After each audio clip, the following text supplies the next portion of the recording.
Hey everyone, welcome back to another episode of Riffs and Gigs interviews. Today I'm here with Sentient. Hello. Oh, Hello. Is this all of you or is there some other Three people quarters that of can't? us. The drummer couldn't make it. He took a bit of a beating at the yeah. video recording yesterday, so Mhm. he's licking his wounds. Yeah, we were just talking a bit about that before we started recording. It sounded like quite a brutal video shoot. An onslaught, yeah, definitely. But yeah, it's a good day. I dare say we'll come back to that later on because we caught up briefly. I think it was back in November time last year.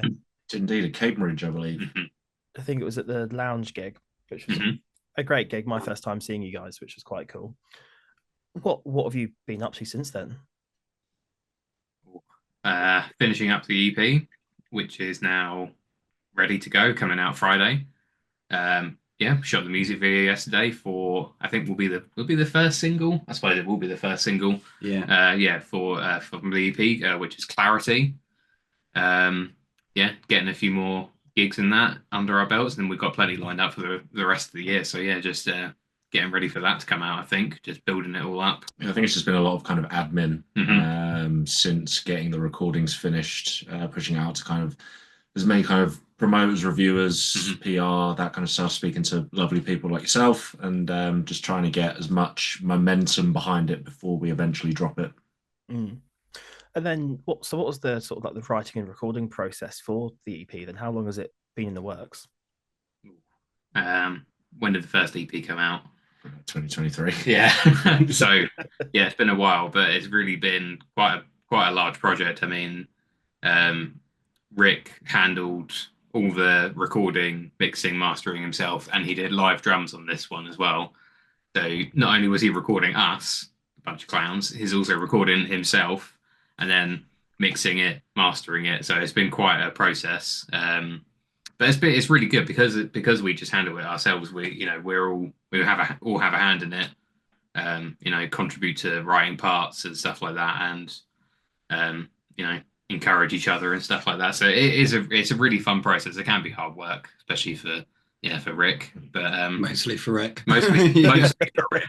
Yeah, we can kind of just record and then be like, see you later. Yeah. Then we leave it with him. But yeah, he's a good egg.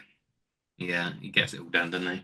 It does indeed, yeah. It's been a long time coming for this one. I think originally the plan was to do this one kind of as a back-to-back with the first one, with Sentient is Dead, Long Live Sentient, and then in between then we had a bit of a lineup change, and I guess the direction that we took went in a not necessarily a different style, but we thought with the release it's a bit more raw, aggressive, brutal. So it just made sense to, I guess, I say distance it, but that just kind of came naturally anyway through other aspects. So I was going to say then was that the same sort of recording process used for the Sentient is Dead EP? yeah, it's all been very DIY from the start, especially way back in the day. I think we were just recording vocals in the cupboard in my living room, which then evolved into practice rooms, and then Rick's kind of warehouse at his work. And then same with you guys, like either I guess coming here or coming to Rick's or coming to yours, and just Hmm. kind of plugging into the interface and just kind of getting on with it really. So Yeah. it's been great in terms of, like you said, being able to do it ourselves, not having to kind of worry about the input of others, I suppose. Yeah, in that sense, it's been great. And the time as well, I think, like, if you want to change something, you can just go back and change it. You don't Yeah. have like a day to record and you're pressured to have everything like perfect for the day and then that's it. Otherwise, you're going to have to book another day, pay more money. You can sort of like take it kind of like more organically. Hmm.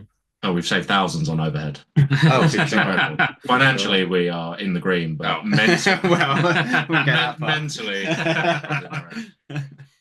So I was going to say on the topic of mentally, do you find it easier sort of just kind of doing it all amongst yourselves, kind of focusing it all on yourselves, or is it sometimes helpful having that extra outside perspective almost? Um, I would say so. In my last band, I recorded in like a studio with a producer guy, Oz Craggs from He's got Hidden Track Studios. Shout out to Oz. He's a great guy. And yeah, like having him there help with ideas and stuff like that, it can help. And I mean, he was a massive help, but it's very different to like, yeah, just having like two, three of us in the room and we know what we want it to sound like. And I don't know, because it's coming from within the band, I don't know, it just feels a bit different. Yeah, like you It's can, more authentic. yeah, I think. exactly. Yeah, I think that's a good word to describe it. Yeah, definitely. Um, It's like this is 100% us. Mm. There's no producer like having external input or anything. Like everything you hear on this record is 100% our creation, which I think is pretty cool. It's quite nice that as a band you can basically say that and be like, this is all us, 100% us, which is quite nice. So then going to the EP itself, I quite like the fact you've gone for the Sentient is Dead, Long Live Sentient, etc. Was there an overarching concept from one to the other, or how did that idea come about? So I guess the first one, so the Sentient is Dead, was again a kind of reimagining after another set of lineup changes. There's a bit of a theme going on. Kind of like Spinal Tap with drummers. No, so that was kind of it. It was like a Sentient is Dead. So what we had before was we kind of built up where we were musically, and then that was, I guess, the offering that we had at the time, to kind of say like putting it to bed in a way, but almost in a fresh kind of sense, which is weird way to look at it. And then obviously yeah, and then with Long Live Sentient, it's more, I guess, the direction that we were kind of aiming to go towards moving forward. It's quite cool. Obviously, you sent the EP over. Great tracks, great kind of cohesion as well. Thanks, man. Thank you. Cohesion is a great song name. Write that down. Yeah, I'll be on the next one. I just love the fact that it opens with a song that's nearly 6 minutes, or is 6 minutes, which you don't see a lot, especially from kind of like the super heavier bands, which you guys really fit into. And so I guess kind of, do you find it easier writing the longer songs, the shorter ones? How does your writing approach fit into those tracks? I think it's just, I don't know. Someone comes up with an idea for a riff or a song, and then we just kind of run with it and see where we go. If it works, it works. If it doesn't, it doesn't. I mean, Rick himself writes a lot of, because he can play guitar as well, so he writes a lot of ideas. I mean, he probably came up with the majority of the riffs on the songs and that, and then we just sort of then mold it into a full sort of song. And yeah. Oh no, I was didn't want to interrupt you. So I was waiting for my moment to chime in. Go on. I don't think there's any like intent to come out and say let's write like a 6-7 minute like ballad type thing, even though it's 100% not a ballad. But I use that term very loosely. But again, I don't think there's any like precognition to like say like let's make this like a longer song. It just kind of ends up being that way. Like say there's a riff that gets built on, and then you feel like we can't really take that part out because it might not fit. It really needs that part. It gels so well with the rest of the song.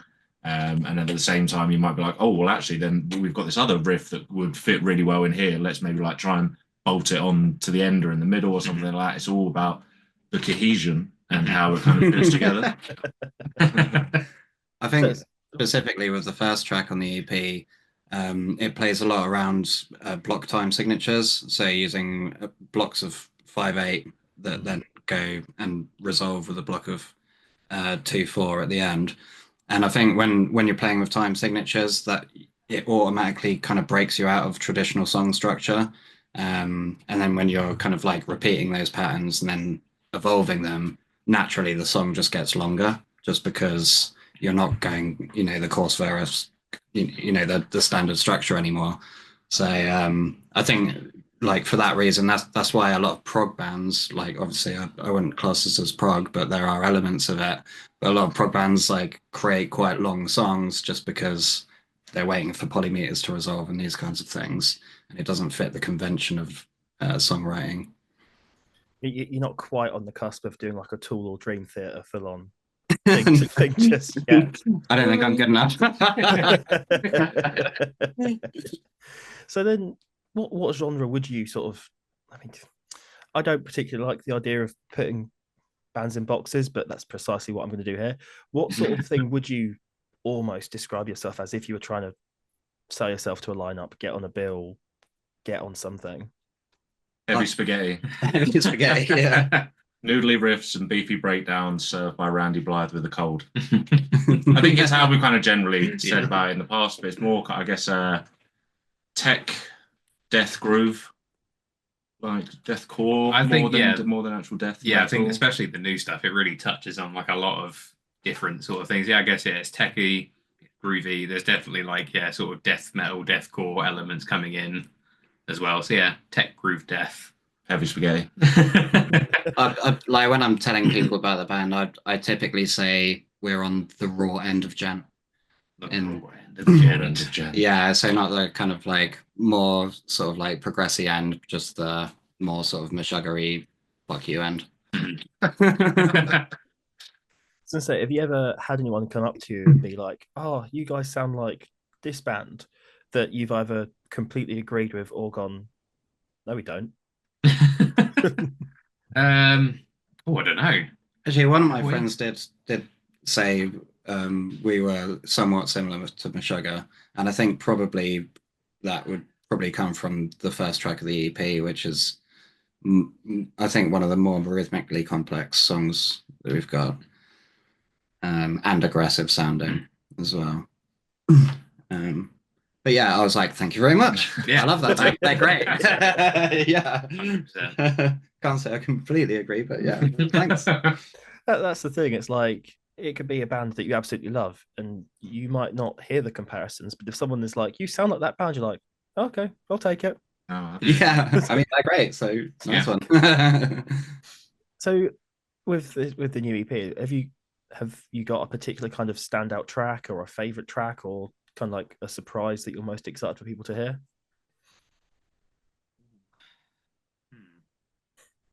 I really well, my partner's favorite track is Clarity, which is the second track on the one EP. we did the video for yesterday. Yeah, and we've got a video coming out for that one. But we've given it to sort of a few people to listen to, and I think everyone's come back with a different favorite track. So which is good, I think there's elements of all of them that I kind of really like, and I know that's a very like broad thing. Yeah, but there's parts of all of them that I think this is the best one. Like, so it makes it really hard to kind of pick one in particular. I get they're all sort of like, you've got everything from the opening track, which dare I say might be my favorite, although I don't quite like Clarity as well. But then you've got that, which is like techie, crazy time signatures all over the place and stuff like that. And then you've got something like Not Here Forever, which is just a standard metal song, I'd say. It's got like a bit more of a catchy chorus, I'd say. Yeah, catchy chorus. It's got like 4 or 5 riffs in the whole song. There's a guitar solo, and then that's sort of it. It's nothing too crazy about it. And although I'm sure Tom might disagree, I think you said you find it the hardest because you wrote that bass bit. But yeah, I have an allergy if something's too easy to play, so I made it just completely overly complicated to play on bass. But it sounds cool, just unnecessarily. Is it the sort of song that you like in the studio or recording? Like, yes, this is it, and then you have to play it live, and you regret writing that part? That's the one I have to practice the most. It's definitely quite mobile when we practice and when we play live, and then I think it's the most stationary I've ever seen. You have to do that bit. Yeah, you have to sit there and concentrate. I have to stand very still and hold my breath. So there's a bass tapping section in it, and I have to concentrate a lot on that. So that's probably Tom's least favorite. Most dreaded one, yeah. And you wrote the thing as well, so it's. I do it to himself. I do it to myself. I've got no one to blame but myself. I was going to say, it feels slightly a cop out, quite liking the shortest track, I think, in The Absence of Love. But that almost sounded, when I listened to it, that almost sounded very cinematic, which I quite liked. It's got that build up, which Again, it might be a cop out because it's only like a minute and a half. But again, you've got that contrast. You've got the longer stuff. You've got the shorter stuff. So it's a bit of everything, really, which is quite nice. Yeah, I think we really wanted that to be,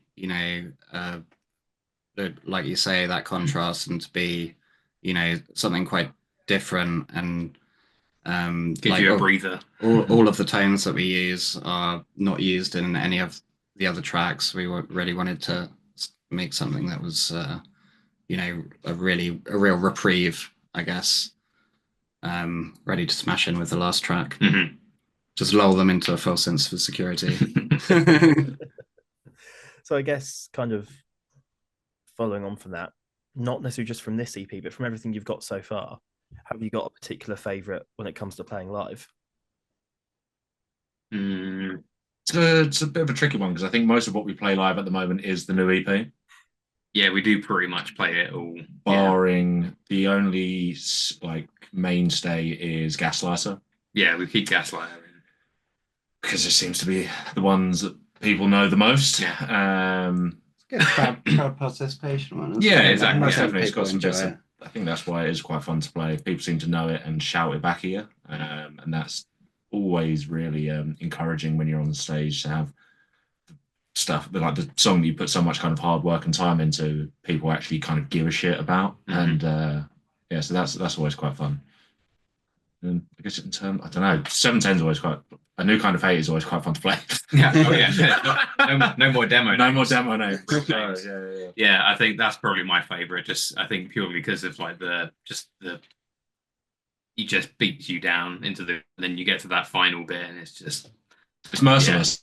Yeah, It's it really merciless. just It's a just savage great. track. Yeah, and then Rick just goes mental at the end on the drums and that, and it's awesome. I think that's probably my favorite. So then, kind of talking of things just being brutal and mental, you've mentioned briefly already a bit about the video shoot for the new single. Tell us a bit about kind of what we can expect from the video.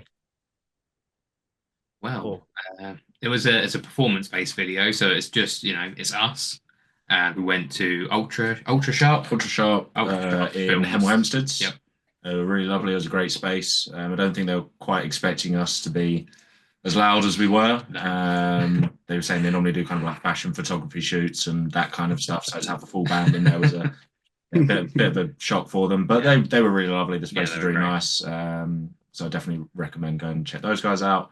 I guess it's what do they call it? An Infinity thing? Infinity Cove. Yeah. The big white space, which was great to be in, and then a bit of a pulse pounding strobe effect as well with some fancy lights, and then maybe a sneaky outfit change as well. Yeah, reminiscent of the Backstreet Boys. Yeah. NSYNC action. NSYNC action. So yeah, it's got a bit of everything. So yeah, looking forward to when that is finally ready to show everyone. I'm so impatient when it comes to that stuff. Like, we finished, like we literally packed up, rigged it the last take yesterday, and I was like, I already just want to see it. Yeah, just give us a clip. Straight away, just something. So I was going to say, is it coming out to coincide with the EP? But that's not a lot of time between finishing and it releasing. No, unfortunately, I think the guy we booked it with was quite busy with other projects to start with, so it took a while to get booked in, but hopefully we can get it pushed through fairly quickly, schedules depending. Yeah, I think. And get it out at least within a decent time frame within this run of the EP kind of thing. And then we've got ideas for some other videos coming up as well, so again, depending on whether we can do it, we're looking to maybe do one ourselves as well. So again, going back to the style of the EP, again, it's just on us, like how quickly we can turn that around and get that out. So yeah, that'd be cool. And again, the idea is mostly performance based or playing around with some other ideas. So this one was just pure like performance, and it will just flash between all these these different shots that we got and lighting effects. The DIY one might be a little bit more elaborate. Don't want to give away too much because it will be quite elaborate and still basically just us playing. Yeah, I think it all depends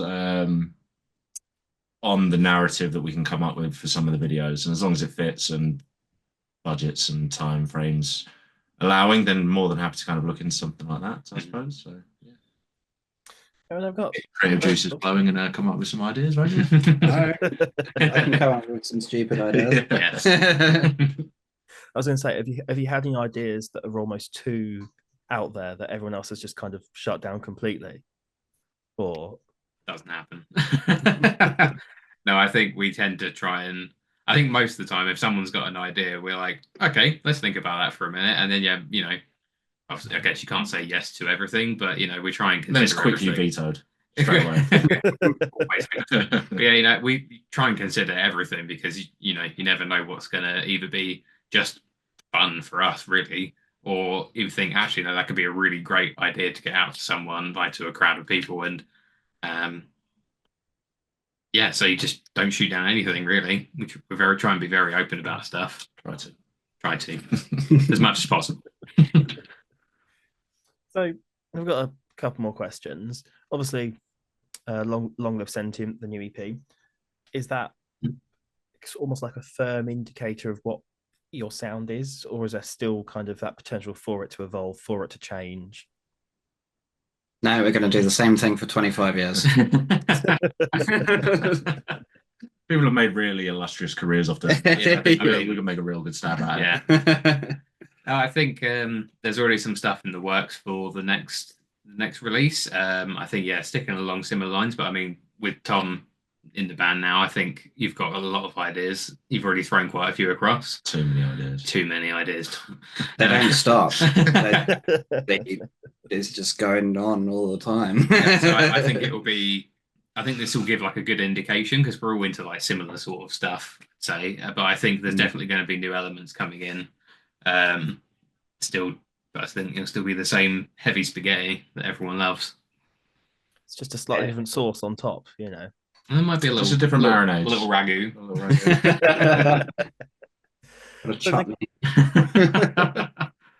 The sides are slightly different as well. It's same dish served differently. Yeah. So then, the last question for you guys really is where can we see you the rest of the year? What have we got planned or what can audiences expect? So we're at Club 85 next Friday the 11th. Yep. So that'll be a great show with a couple of other local bands. My other band, Jackal's Backbone, are playing the gig as well. You'll be doing double duty then. Yep. I'm on a split shift that evening. Yeah. There you go. So two instruments, do. Yeah, playing guitar at Jackals and then bass in Sentient. Then 2nd of May, we are in Luton at the Castle, Yep. Castle, and then I believe 17th of May, we are back at the Lounge in Cambridge. Oh yeah, we are indeed. Yes, we are. Yeah. No, I think there was some bands dropping out and bands dropping in, so I think it's been finalised now. I think there is a poster, so we'll get that one up on the socials and check it out. And EP release this Friday. EP this Friday. All going well with the distributor. Yeah, it's all been uploaded and stuff today, I believe. I think we're all up. So yeah, fingers crossed it all goes smoothly and it will be out Friday. And yeah, hopefully from that we'll just get as many shows as we can. Maybe get some weekenders in places. Go to some places we haven't been before. That'd be nice. I know we've got some offers for like Sheffield. We've got a few dates there to look at. That'd be cool. Potentially some more Northampton ones as well. Yeah, more Northampton ones from our friend Sky wants us to come back. Oh yeah. So yeah, hopefully we'll get wherever they'll have us. We'll go. Yeah. If you book them, they will come. But no, unless we're doing other stuff. I will come. But no, thank you so much for coming on here, having a quick chat, and I look forward to seeing what you guys get up to the rest of the year. Thanks for having us, man. Yeah, thank you for the kind words about the EP. I'm glad you enjoyed it. No worries. Awesome. Yeah. Catch up soon. Catch up soon.